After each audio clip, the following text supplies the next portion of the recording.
Hey guys, did you ever wonder why you can walk through spikes or fireplaces diagonally without taking any damage?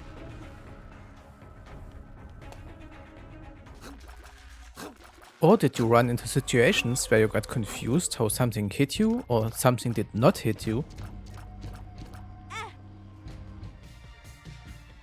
Well, all of those questions can be answered by looking at the game's hitboxes and especially Isaac's Hurtbox, which is just a small circle around his feet on the ground. The slightly angled perspective of the game can be very irritating, as Isaac's entire head is outside of the Hurtbox. You will only get hit when your circle touches that of an enemy. Nearly all the entities in the game have a circular hitbox, and in some cases it is smaller than you would think, which is why you can do the things shown at the start of the video.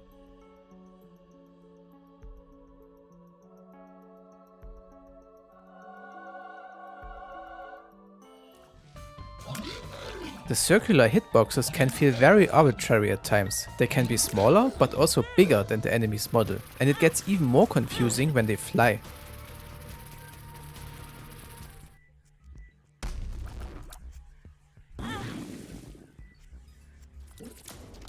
Even the hitboxes of projectiles are on the ground around the shadow instead of in the air around the projectile itself. This is true for both your as well as the enemy tiers. The bigger your tiers become, the bigger the hitboxes of them get as well, but just the corner of the hitbox has to connect with the enemy hurtbox to count as a hit. Even the hitbox of laser attacks like Brimstone is slightly below the actual beam. You probably ran into situations where you wondered why you even got hit. Here's why. The same is obviously true for your own Brimstone attack as well, but the beam only has to slightly touch the corner of an enemy hurtbox, which makes it easy to hit anyway. The hitboxes being around the shadow and not the actual tier is also the reason why Hush's continuum attack can be very confusing, since the tiers are quite high in the air. Contrary to common belief, increasing Isaac's size does actually not increase his hurtbox. It will stay small no matter how big he becomes, even if it makes no sense at all. You will still only get hit if the small circle at the center of your feet touches the hitbox of an enemy, even if your toe covers the entire screen. However, this doesn't mean that you won't have any drawbacks from being this huge. Your model will get in the way of your view, making it very hard to dodge any attack.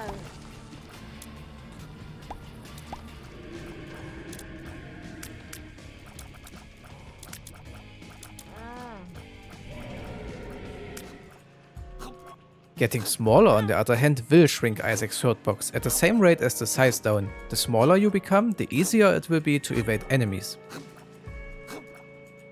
But this will not only decrease the size of the hurtbox on the ground, it will also make the character smaller in the Z-axis, which allows you to walk under tiers that are high enough in the air.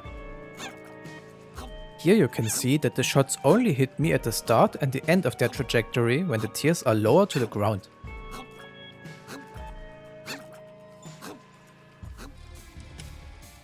I think I don't have to tell you that such a small size will not be achieved very often, but it allows you to do a lot of fun stuff. You can even squeeze between rocks. But you have to be very careful with this. You need a very high speed to run through obstacles, so better don't try this in a real run or you risk softlocking yourself. The decrease in your hurtbox size does not continue infinitely though. There is a minimum size of the ring after a few size downs to prevent you from becoming invincible.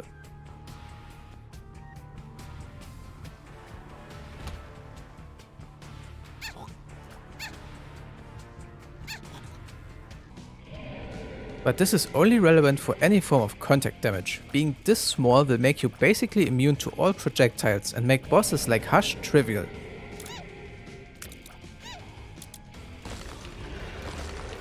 Like I said earlier, nearly every entity in the game has a round hitbox, but there are some rare exceptions for this. For example the beast and the rocks in her first phase. Knowing how the hitboxes in the game work might be helpful for your dodging in future runs, especially the fact that you have to be careful about your feet and not your head is a key part in this.